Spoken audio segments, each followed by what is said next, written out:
everyone, this is Angela and welcome to my channel, Angie the ENTJ. Please be sure to like, subscribe, comment, and click on the notifications bell so that you'll know whenever I upload any new content. I feel the need to briefly speak on this Trump mass shooting, presidential assassination attempt situation, simply because I have been one who has been forewarning for a while that young men are going to rebel. And listen, before I go any further, I never condone violence, nor will I promote it. There are better ways to resolve conflict. And I want to take the time to offer my condolences to the loved ones of the person who lost their life. And I'm also glad that it was not worse than what it was. I am a mature person, and even though I disagree with Trump on many levels, still he is a human being, and I do wish him a speedy recovery. That said, I posted a video about 2 months ago as a piggyback to Bourbon Bougie, who commented on the NATO conference that was planned to take place, within that particular time frame. And in that video that I did as a piggyback, I pointed out that it, meaning the NATO conference, from my perspective, was just a way to keep young men distracted from seeing who the true op is, which are the people who have been perpetuating patriarchy all this while. I have been in these social media streets for a while, even though I just started making videos regularly 2 years ago. And I've been active on the underground for decades. So one of the first videos that I did about 2 years ago was about the manosphere male named Frank James, who committed a mass shooting in the New York City subway. Within that video, I performed an oracle reading, and the response from the oracle basically pointed out that Frank James committed that heinous crime simply because he was old, broke, and left without any hope. Instead of using his youth to set himself up for retirement, he did other stupid stuff, and it left him old and broke and whatnot. So prison was an opportunity that gave him guaranteed shelter with food. I also did another video on the rapper Trouble, who was unalived in Atlanta by his girlfriend's ex-boyfriend. So in other words, Trouble and the lady were in her apartment, in her bedroom, and her ex-boyfriend, while she and Trouble were together, thought that he could do the 3 a.m. Oh, I miss you. How you been? What you up to at 3 a.m. in the morning? That he thought that he could come and knock on her door. Only to find out that she was not alone anymore. It was within that video that I pointed out the surplus of men versus women globally, which at that particular time was sitting at 65 million. Currently, it is well over 75 million. So within that video, I suggested that polyandry may be a peaceful way to deal with the impending doom that I saw coming based upon the numbers. And I will add that this collapse this existential crisis that men are facing more and more now has been happening for a while globally. From Boko Haram in northern Nigeria, Boko Haram means Western education is bad. It's kind of like what the manosphere is doing when they use the term modern woman. Okay, the manosphere's term of modern woman is the Boko Haram of 2024, intellectually speaking. So like I was saying, what is happening is that young men are facing an existential crisis. And before I go any further, no, I am not at all attempting in any way, shape, form, or fashion to make this mass shooting assassin look like an angel. He's not. He was wrong. He knew he was wrong. And it's unfortunate that he's no longer here either. But it's also unfortunate that he took someone's life that was exercising their freedom in their own way. And he almost took out Trump. Thankfully that didn't happen, but so he's no angel. He was wrong. So with that said, listen, I have traveled around this country continuously. Just yesterday, I was in Theodore, Alabama, where I saw a young man walking on the interstate, a young white man. It was over 100 degrees outside, y'all. And I have seen incidences of young men walking on rural highways or interstates more and more throughout the rural South than I have any other place. And I'm talking about walking in rain. There were times when it was snowing. I saw that too. And when I say rain, I'm not talking about, a sprinkle here or there. I'm talking about downpouring. They need to get from point A to point B, and they don't have proper transportation. Not only that, they don't have proper personal transportation, nor is the infrastructure built up where they're living at to where they can safely be transported over a long distance from point A to point B without having to walk in dangerous conditions in unsuitable weather. You understand? So, like I said, I've seen more incidences of this throughout the rural South than I have in any other place. I also saw yesterday in Theodore, Alabama, 3 homeless white people, drug addicted, and sitting beneath a tree in front of a Circle K store. This was just in Alabama yesterday, y'all.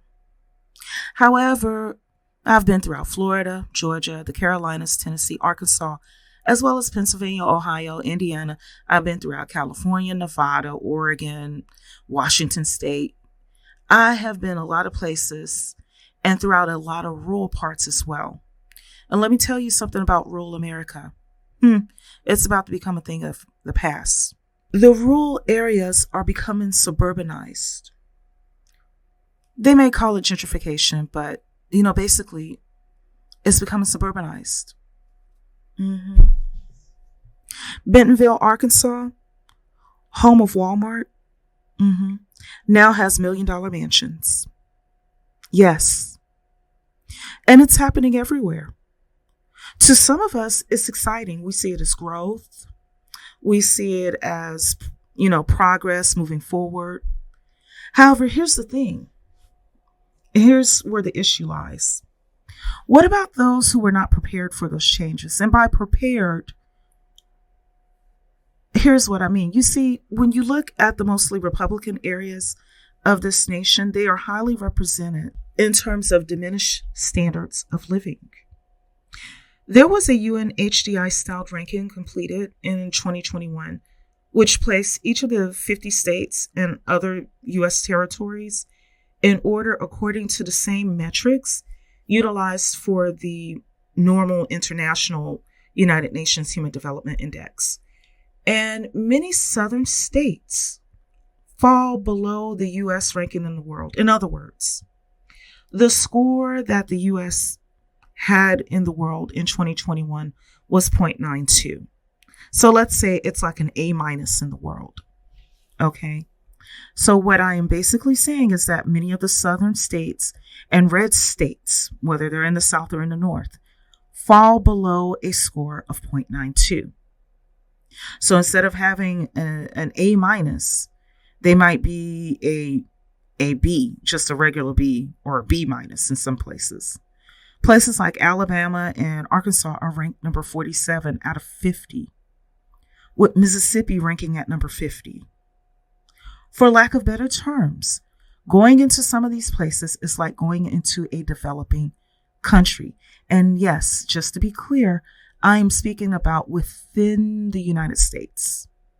So what is going to happen with all of these people who were stunted in their development by their leaders into being nothing more than a bunch of little worker bees, now that they don't have the type of education that they need, they haven't developed the type of talent or skills or the income or the wealth to keep up with the direction that the world is going in. And these people are being displaced from their homes that they've had for generations because they can no longer pay the taxes on the land, because what's happening with the suburbanization of rural America is that people are buying land for cheap, and then they're building structures that cost more money. So, it's taxed at a higher rate. So people who have been living there for generations and probably had like a trailer home, and I say that respectfully, where they pay maybe a few $100s a year in taxes, now overnight it's like they're paying thousands of dollars a year. And they weren't prepared for that. Sure, they blame the people who are moving in. However, what they are not realizing is that had they been educated and business oriented enough, people in the red areas could have benefited from the same growth that is happening as a result of urban sprawl. However, the question is, why are they not educated enough or financially stable enough when they have been in red areas all their lives, with red community leaders and red leaning social structures this entire time? I believe that the young man who committed this heinous crime was one who focused his rage back to the source, meaning those who supported the very patriarchy that left him feeling like he had no future. And just to be clear, no.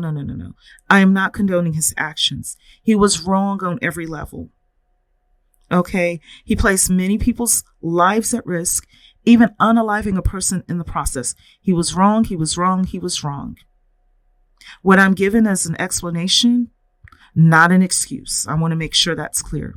So what I'm basically saying is that he is not the only young man out there who, after being an Andrew Tate, Kevin Samuels, Manosphere follower, or being influenced by it if he didn't directly follow them, who, after going overseas with their passports and passport broing and coming back disillusioned because they realize that a woman is a woman no matter where you go on this planet, no matter what poor backwater village you go to find her.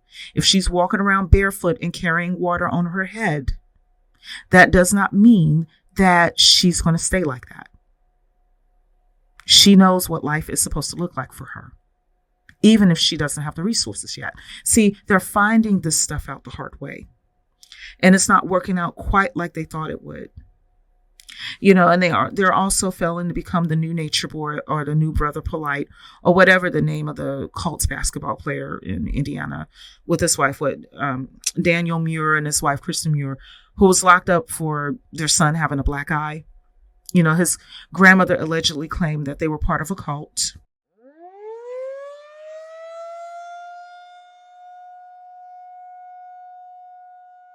Partial in keeping his law.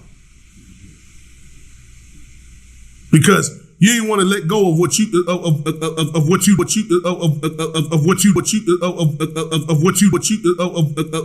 you deemed valuable. When you know good and well everything you deem valuable is fleeting right before your face. Ain't worth nothing. The only thing of value is obedience to the Most High Yah.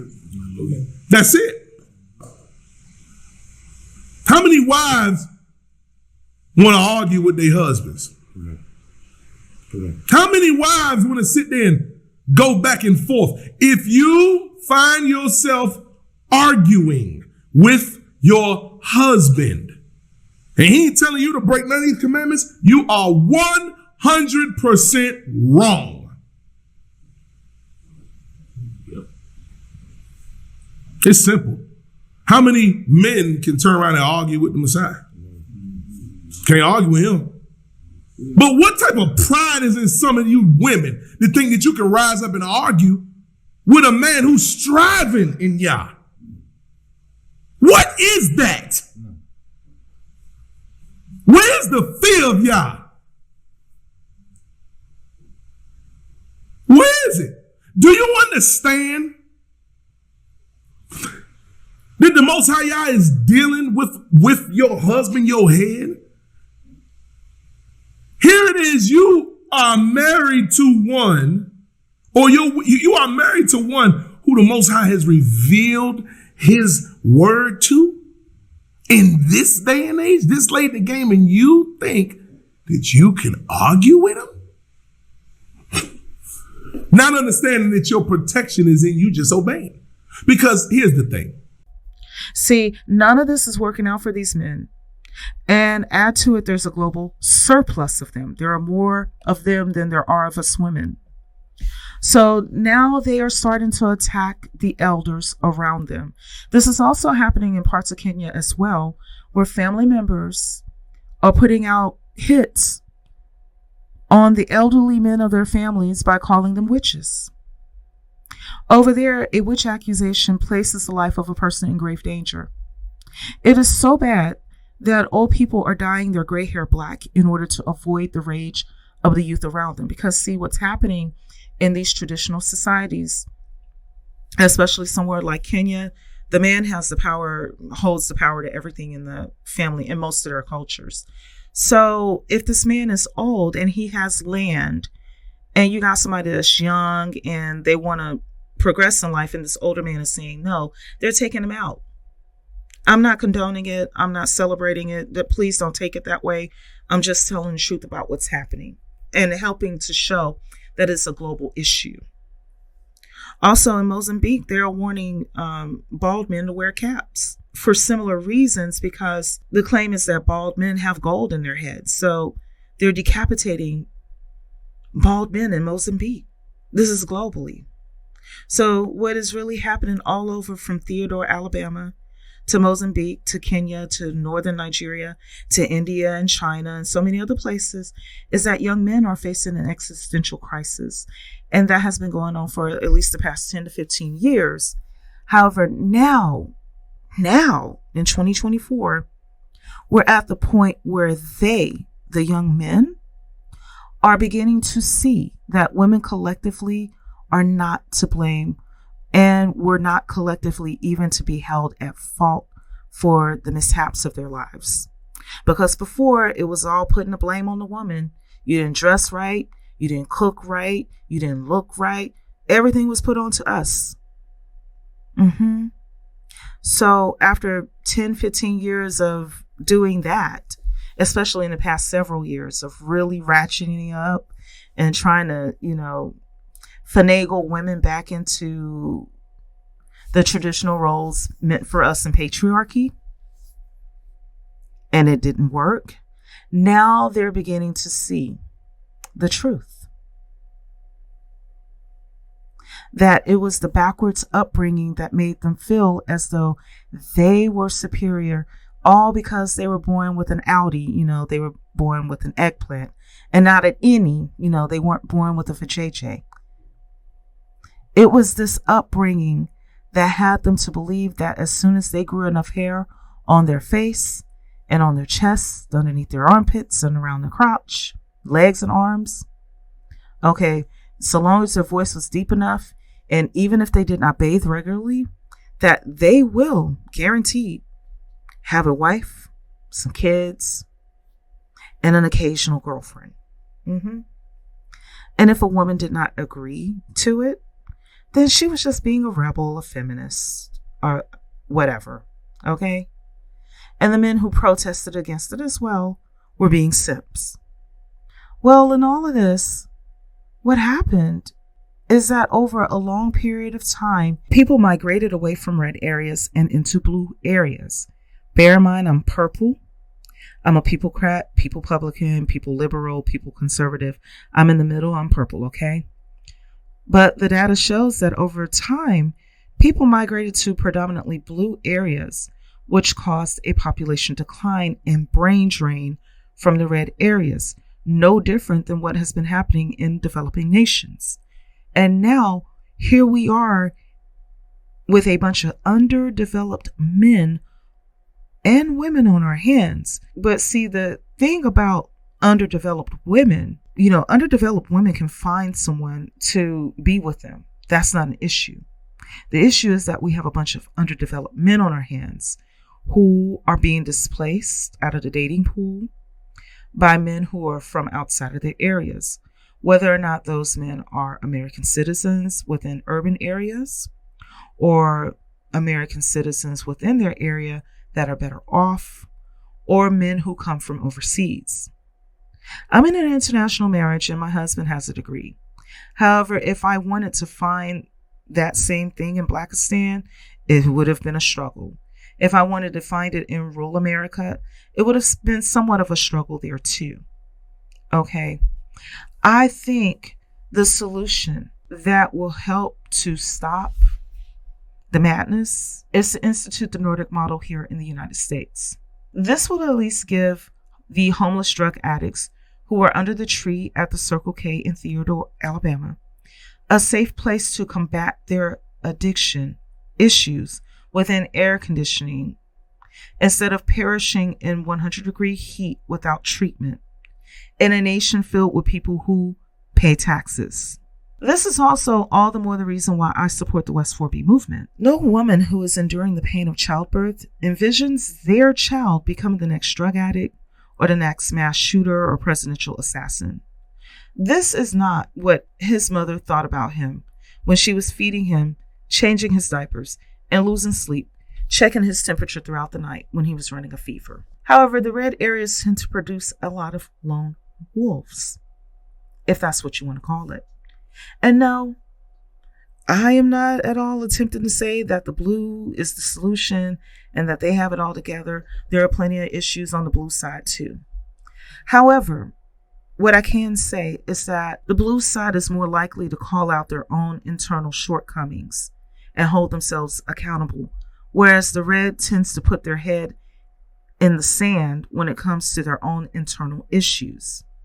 Red households rank high on the list of juvenile sex offenders who have their records expunged after doing an intervention program, which seems something like what Brett Kavanaugh would have done, but I digress. So I feel that until there is a program such as the Nordic model where trained professionals can intervene with individuals like the lone wolf mass shooting attempted presidential assassin, there will be more incidents like this. And I take no pleasure, no pride in saying this, and there is no reward in me stating this inconvenient truth. So that's all I have to say for now. Please be sure to like, subscribe, comment, and click on the notifications bell so you know whenever I upload any new content. Take care until next time.